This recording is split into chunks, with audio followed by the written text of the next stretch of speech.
Saya masih ingat 2008 sampai 2010 saya masih berceramah bahasa Arab, ditranslate. Ya lama-lama jujur saja membosankan. Awal-awalnya orang semangat mendengar, tapi lama-lama bosan ini. Apalagi yang terjemahin tidak begitu semangat seperti semangat penceramahnya. Tapi subhanallah 2010 saya ingat pertama kali saya berceramah bahasa Indonesia. Bahkan waktu itu masih bahasa lucu. Sampai ada seorang ibu, mudah-mudahan ceramahnya begini aja, jangan lancar, supaya lucu katanya. Tapi subhanallah sedikit demi sedikit, saya tidak pernah ambil kursus bahasa Indonesia atau belajar bahasa Indonesia. Tapi saya selalu berdoa, ya Allah berikan kepada saya kemudahan bahasa yang bisa difahami. Faham enggak? Alhamdulillah. Kalau lancar tidak faham ya susah juga kan? Walaupun tidak lancar tapi anda faham, dan inti daripada dakwah adalah memahami apa yang kita sampaikan dan bahkan menamalkan. Karena inti ilmu bermanfaat, manfaatnya adalah diikuti dengan amalun salih. Tak ada arti kalau bapa ibu datang jauh-jauh sampai ke tempat ini belajar ilmu tapi pulang tidak ada penambahan amal. Ada nambahan ilmu tapi tidak ada tambahan amal. Padahal Allah Subhanahu wa taala menjaminkan kita bisa selamat dari kecelakaan dan kerugian itu dengan iman kita dan amalun salih. Sebagaimana firman Allah Subhanahu wa taala di suratul Asr, dan saya yakin Bapak Ibu semua hafal. A'udzu billahi minasy syaithanir rajim. Bismillahirrahmanirrahim. Wal 'asr. Innal insana lafi khusr. إلا الذين آمنوا وعملوا الصالحات وتواصوا بالحق وتواصوا بالصبر. صدق الله العظيم. Semua manusia, sampai Allah bersumpah, semua manusia dalam keadaan merugi. Innal insana, walaupun disebutkan al-insan itu satu, tapi yang dimaksud jenis manusia, seluruh manusia dalam keadaan merugi. Artinya merugi apa? Celaka dunia akhirat, tidak selamat dunia dan akhirat. Kenapa mereka tidak selamat? Karena mereka dengan segala kenikmatan yang diberikan oleh Allah tidak digunakan untuk mendekatkan diri kepada Allah. Tapi siapa ya Allah yang selamat dari kerugian itu dan dari kecelakaan? Yang memiliki 4 sifat.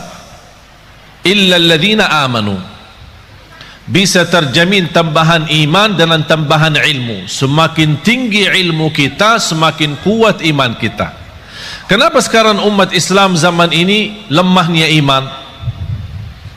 Karena kurang ilmu, bodohnya agama. Indonesia negara yang terbesar penduduknya Islam sedunia, dan sayang sekali Indonesia yang terbesar tidak bisa baca Quran. Malu kita kan?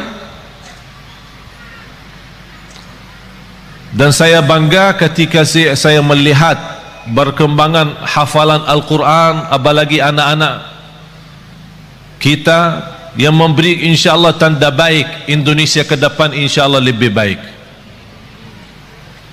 Contohnya barangkali Bapak Ibu sudah melihat Musa. Sudah nonton nggak TV? Ini orangnya ini langsung ini.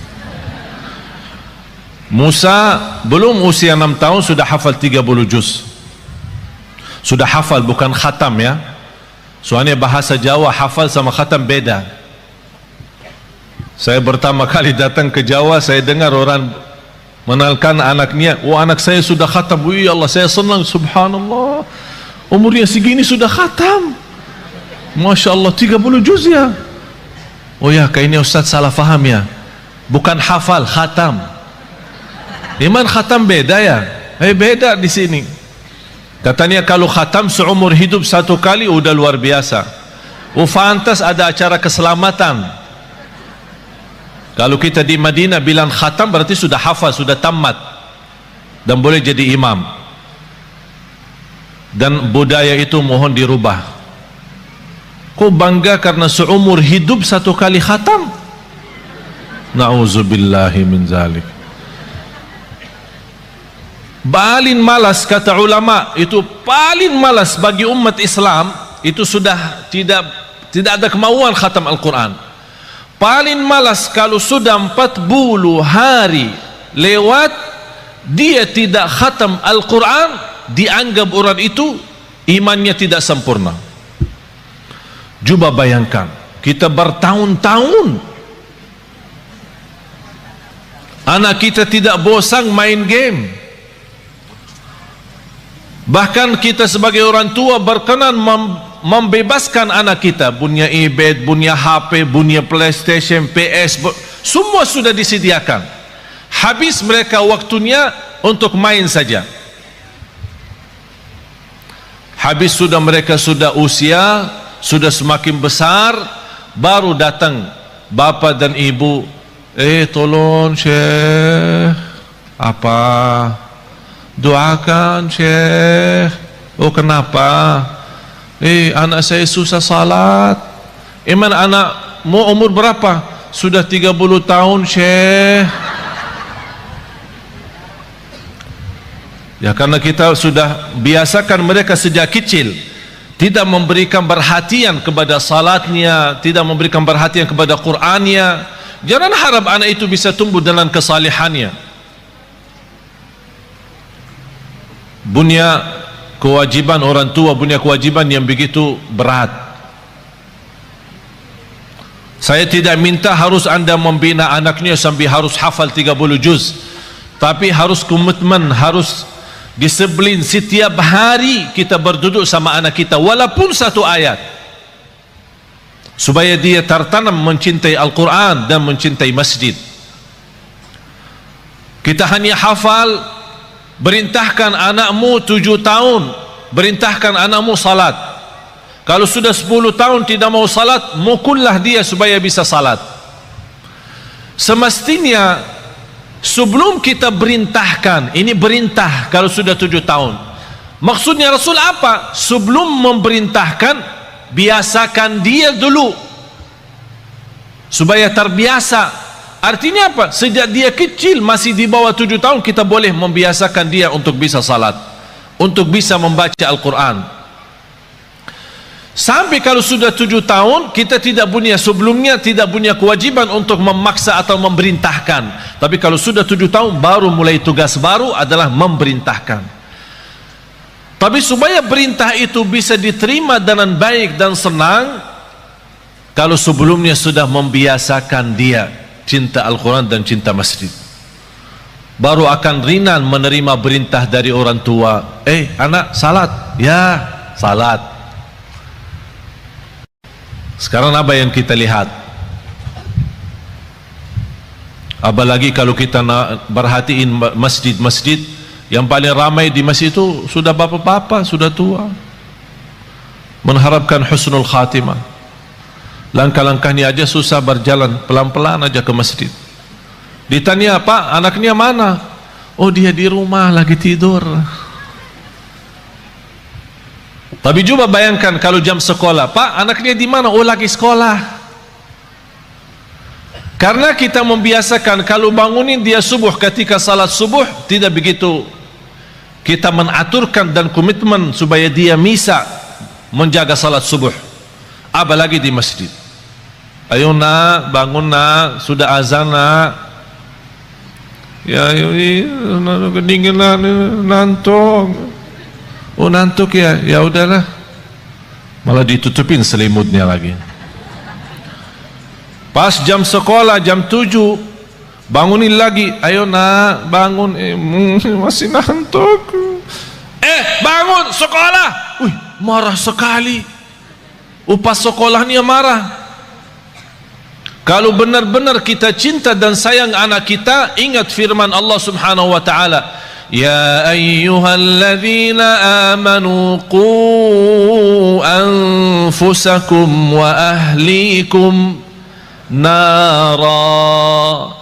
Kita sebagai orang tua punya kewajiban berjuang untuk menyelamatkan anak kita dari neraka jahanam. Bukan sekolah yang bagus. Apa artinya sekolah tinggi, kuliah yang terbagus, bahkan bisa keluar negeri, tapi na'udzubillah di akhirat masuk neraka?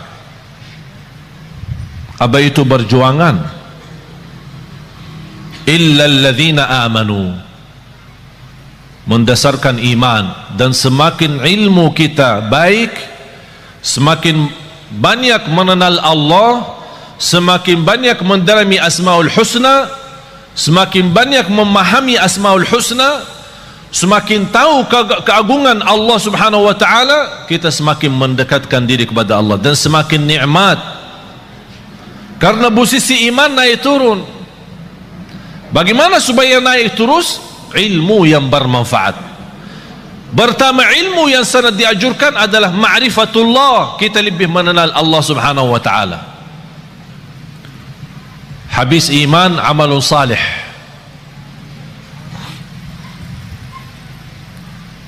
Dan amal salih itu kalau tambah iman tidak ada arti. Bapak Ibu, amalun salih tambah iman tidak ada arti. Ada enggak orang kafir dermawan? Ada. Terus masuk surga? Kenapa? Dia baik, dermawan, suka bantu yatim, padahal dia non muslim. Bantu yatim, bahkan bisa salurkan uang bangun masjid. Tapi amalan itu tidak ada arti amal salih dan kebaikan karena tambah iman, tidak ada iman. Tapi karena Allah adil, tidak ada balasan baginya di akhirat, tapi tetap karena adilnya Allah, Allah balas kebaikannya di dunia. Biarpun dia orang kafir, dia berbuat baik, Allah balas kebaikannya. Sehat, sukses usahanya, lancar, dan adil Allah SWT.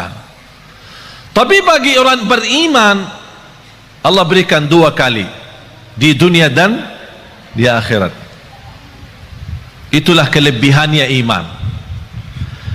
Oleh karena itu kalau kita membaca Al-Quran selalu amal salih terlibat dengan iman. Amanu wa amilu, amanu wa amilu. Kalau tidak ada iman, tidak ada arti amal salih. Dan amal itu harus salih, bukan semua amal. Ada orang mewakafkan tanpa jualan minuman keras lillahi ta'ala. Amal kan? Saya nawaitu beramal. Oleh karena itu tidak boleh dinamakan amal jariyah, tapi dinamakan sedekah jariyah. Karena amal jariyah, amal yang dimaksud macam-macam. Ada yang baik, ada yang buruk. Wa amilus salihat. Bapak Ibu, di antara amal salih yang sangat berguna bagi kita hidup maupun mati adalah sedekah. Terjamin berkah harta karena sedekah. Semakin banyak harta kita, semakin sedekah banyak, semakin berkah. Istilah berkah bukan artinya harta kita banyak. Walaupun harta kita sedikit, tapi karena sudah di dalamnya ada kata berkah, harta yang sedikit itu sangat berguna untuk kebutuhan kita. Ada orang kaya raya saya kenal tapi stres. Kaya raya, punya pesawat pribadi, rumahnya di mana-mana. Pas ketemu sama saya, pas isi acara di rumahnya, habis mulai tamu keluar, dia ajak saya ke dalam. Saya mau ngobrol sama saya. Pas begitu masuk, ada kantor pribadi beliau di dalam rumahnya. Begitu tutup pintu, malah dia peluk saya dan menangis. Pak, kenapa menangis? Takut. Apaan takut? Takut kehilangan harta itu. Takut. Takut miskin. Takut sakit. Takut celaka. Hartanya bisa sampai 7 turunan belum tentu habis, triliunan, tapi takut. Oleh karena itu Bapak Ibu, hidup sederhana apa adanya jauh lebih nikmat daripada berlebih-lebihan. Oleh karena itu orang yang salih, salah satu tanda kesalihannya, harta yang dia sedekahkan jauh lebih banyak daripada yang dia simpan. Tapi dasar itu bisa menjadi ringan, sedekah lebih banyak daripada yang kita simpan, adalah iman yang kuat. Tapi kalau imannya lemah, mana bisa? Saat bersedekah aja dia hitung-hitungan. Kalau diajak rame kumpulin sedekahnya, dia buka dompetnya, ada isinya 1.000, 10.000, ada 100.000. Yang keluarin yang mana? Tidak apa-apa, jujur saja, tidak apa-apa. Katanya walaupun sedikit tapi ikhlas. Salah tuh. Itu dulu, masa dulu. Sekarang rubah perkataannya. Lebih baik banyak tapi ikhlas daripada sedikit tidak ikhlas. Harus banyak. Bapak Ibu, saya ceritakan sesuatu tapi bukan, insya Allah bukan riya. Seumur hidup saya sampai titik ini, saya tidak pernah zakat mal. Heran ya, kok bingung Ustaz tidak zakat sih? Kita diajurkan suruh zakat, kok Ustaz tidak zakat? Seumur hidup sampai titik ini saya tidak pernah mengeluarkan zakat setiap tahun. Kenapa? Karena saya tidak suka simpan duit. Kalau tidak ada duit, bagaimana ada zakat? Ada zakat kalau ada nisab kan? Ada nisab, ada haul. Kalau tidak ada nisabnya, mana boleh zakat? Dan aku heran terhadap seorang yang Allah berikan kelebihan rezeki, tapi saat dia berzakat dan sedekah itu, sepertinya merasa takut kembali miskin. Wallahi, hidup miskin di dunia lebih baik daripada hidup miskin di akhirat. Kenapa? Karena hidup miskin di dunia seberapa lama pun tetap namanya sebentar. Tapi kalau di akhirat, kaya selama-lamanya atau miskin selama-lamanya, tidak ada batas. Oleh karena itu bahagia seorang yang saat dia bersedekah, dia sudah ingat, saya lagi isi tabungan akhirat saya, supaya nanti kalau saya hadap Allah hari kiamat, rekening akhirat saya masih banyak. Subhanallah, luar biasa.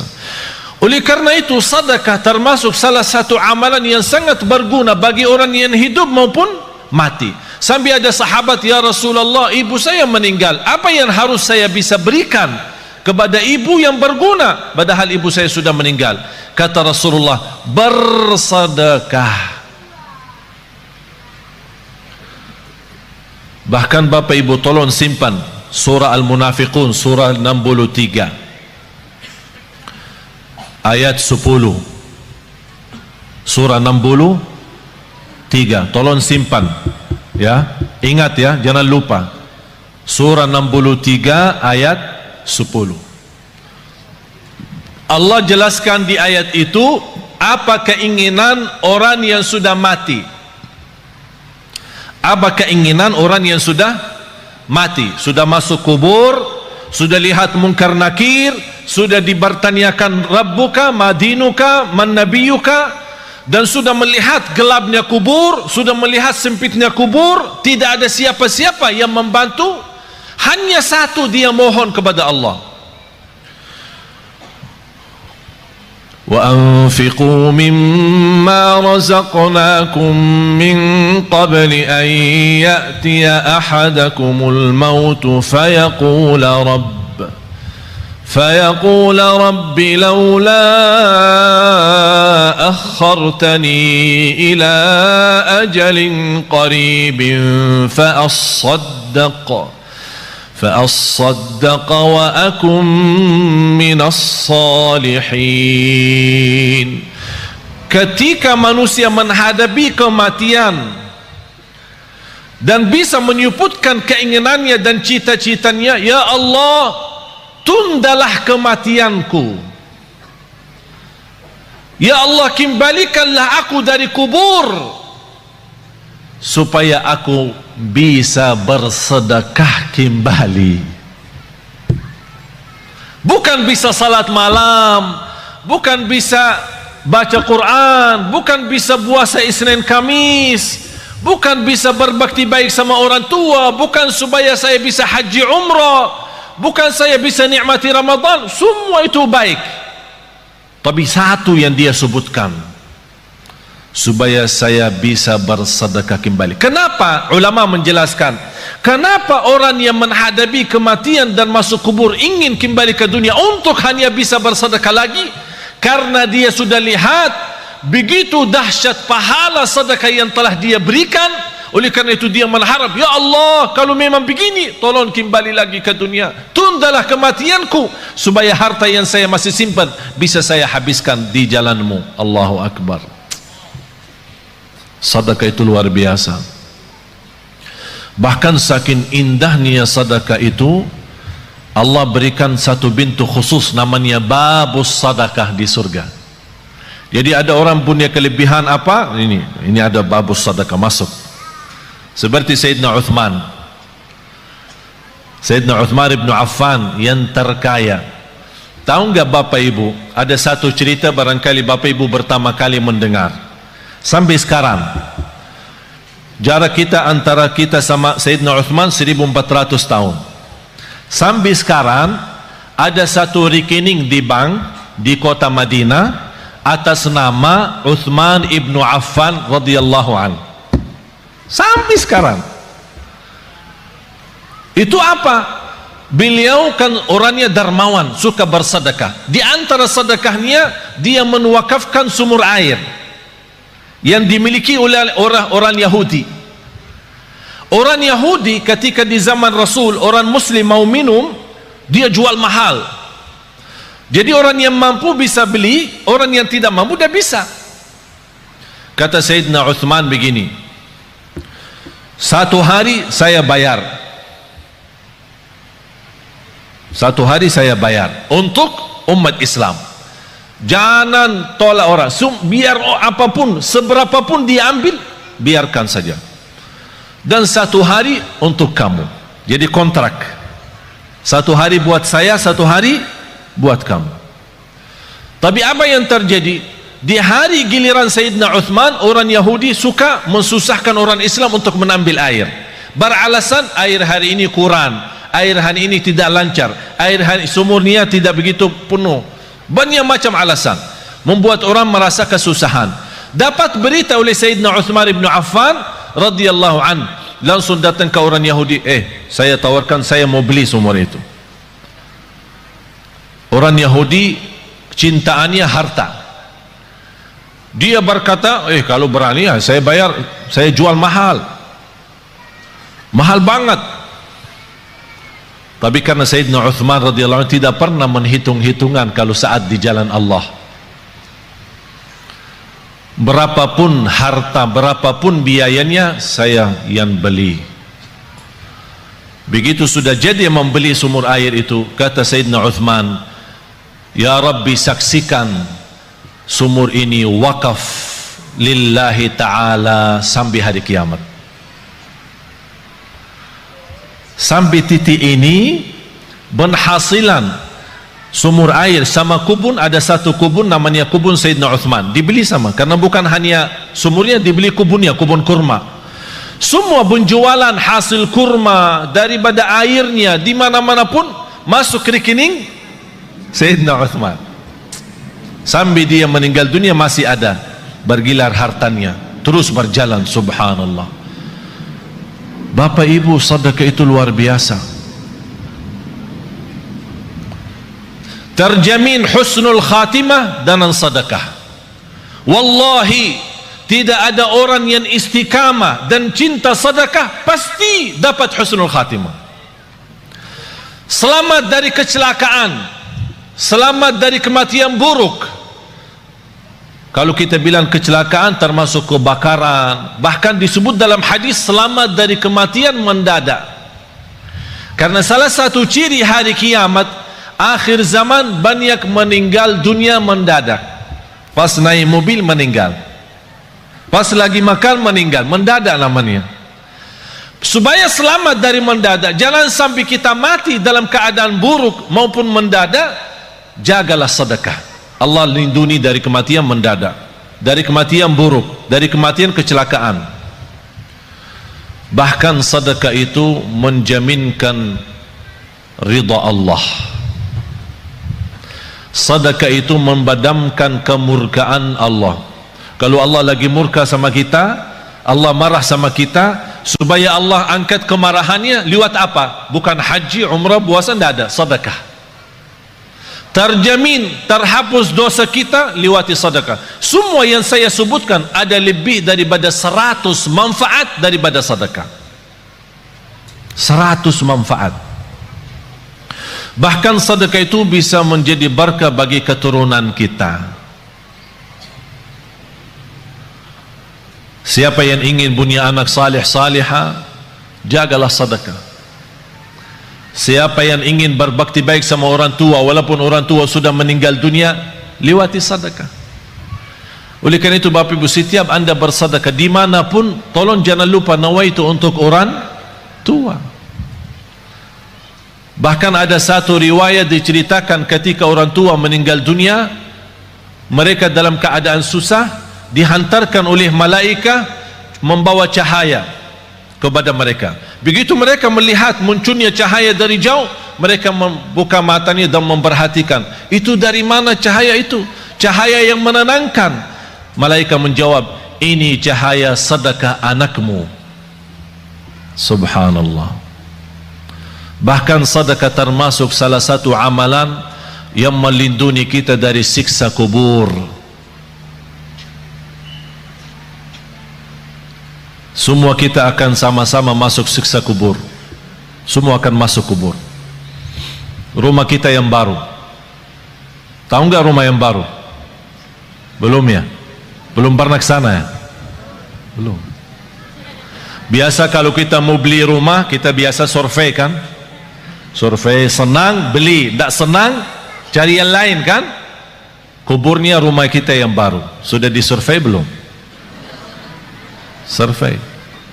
Harus tahu rumah saya yang baru di mana, posisi saya di mana nanti, tetangga saya siapa, apakah dekat jalan raya atau dekat mall. Tahu, harus tahu kuburnya di mana. Wallahi Bapak Ibu, salah satu yang membuat kita mudah bersedekah, kita ingat kubur rumah kita baru. Kita ingat. Kalau kita ingin, saya minta sekali aja.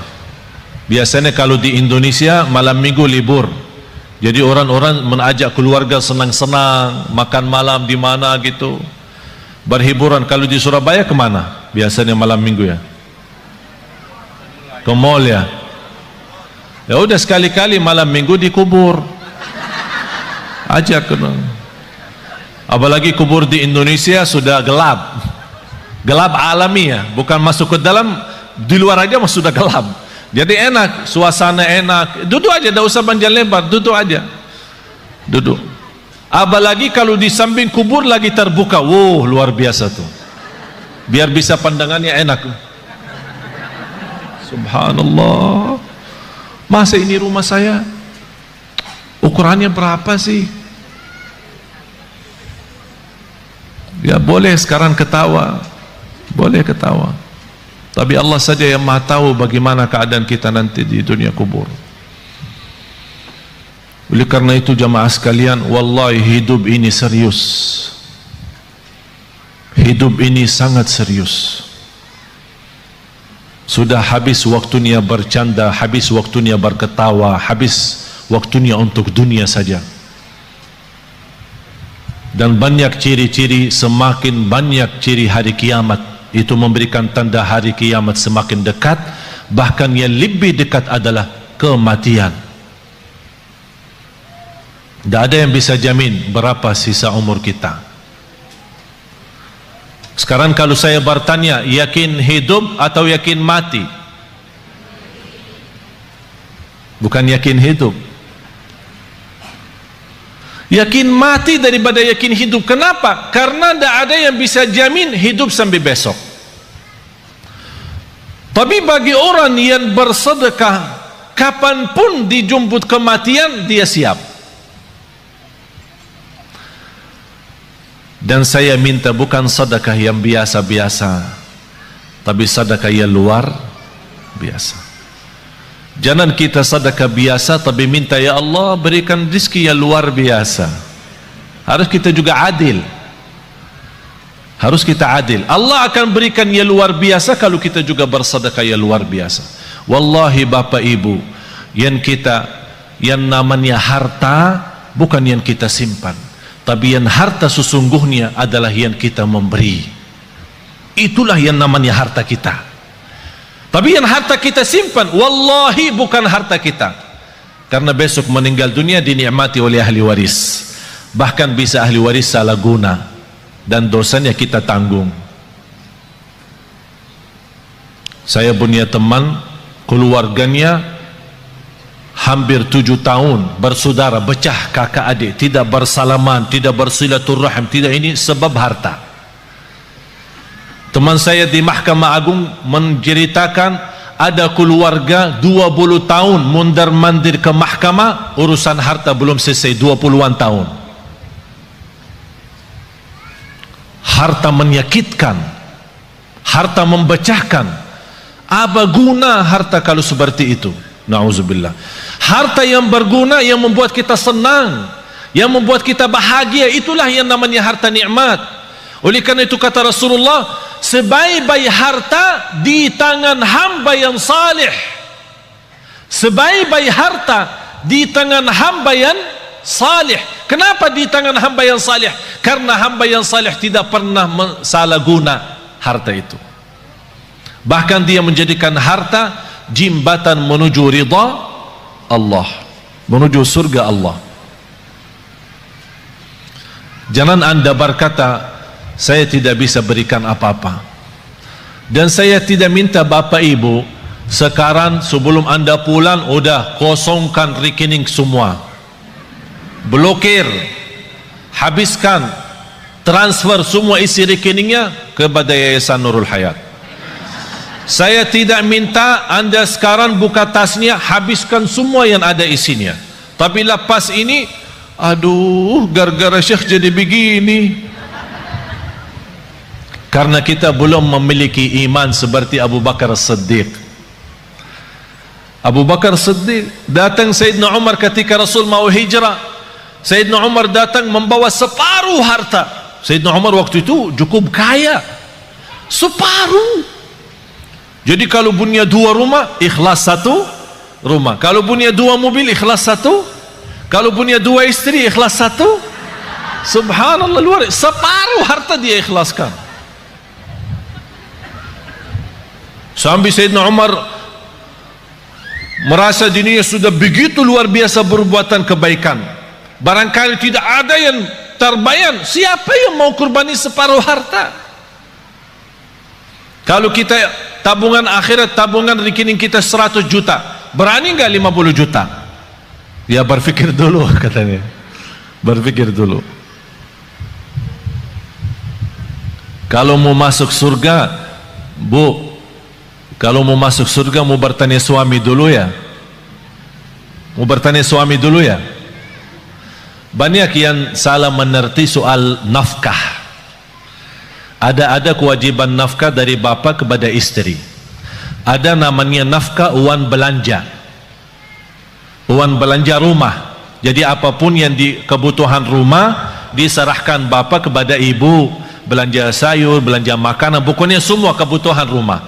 Ini namanya nafkah umum, nafkah bersama. Tidak boleh disalahguna tanpa izin suami. Ada nafkah yang namanya pemberian dari suami kepada istri. Sayang, ini untukmu. Buat apa? Ya terserah.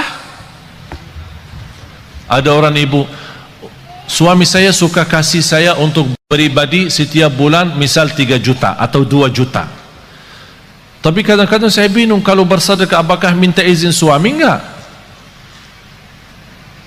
Itu namanya hakmu sendiri. Apapun digunakan tidak perlu minta izin suami. Tapi jangan uang pribadi yang diberikan oleh suami disimpan, uang belanja buat rumah disedekahin. Ditanya sama ini, kok habis makanan di rumah? Kemarin Syekh Ali ajak kita bersedekah, jadi saya salah keluarin uang belanja yang saya pakai. Itu yang harus izin suami. Bapak ibu jamaah sekalian, sedekah itu ketika Rasulullah SAW didatangi oleh Umar bin Khattab waktu hijrah, ya Rasulullah, ini separuh harta saya untuk perjalananmu hijrah ke Madinah.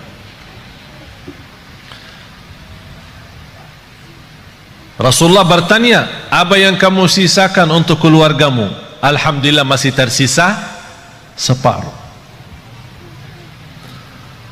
Datang Sayyidina Abu Bakar,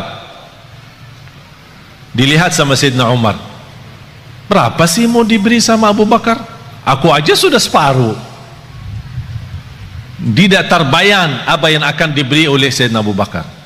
Ya Rasulullah, ini hartaku. Apaan ini? Ini hartaku semuanya. Apa yang kamu tinggalkan untuk keluargamu? Allah. Saya tinggalkan Allah. Sayyidina Umar berkata, saya tidak akan berani lagi lawan Sayyidina Abu Bakar. Tidak bisa lagi ini. Imana Sayyidina Abu Bakar istimewa sendiri. Tapi bapak ibu jangan coba-coba ya. Datang ke Yayasan Nurul Hayat, ini harta saya semua, terus buat keluarga saya tinggalin Allah. Gila loh. Dianggap gila. Tidak wajar. Tapi yang saya minta bapak ibu, boleh anda bersedekah, tapi tolong sekali-kali kita tunjukkan sedekah yang terbaik. Segala sesuatu kalau berlebihan ujung-ujungnya tidak baik selain sedekah. Walaupun berlebihan tak ada rugi. Wallahi terjamin barakah, rizkinya terjamin lancar, bahkan membuat hati kita tenang karena kita hidup apa adanya.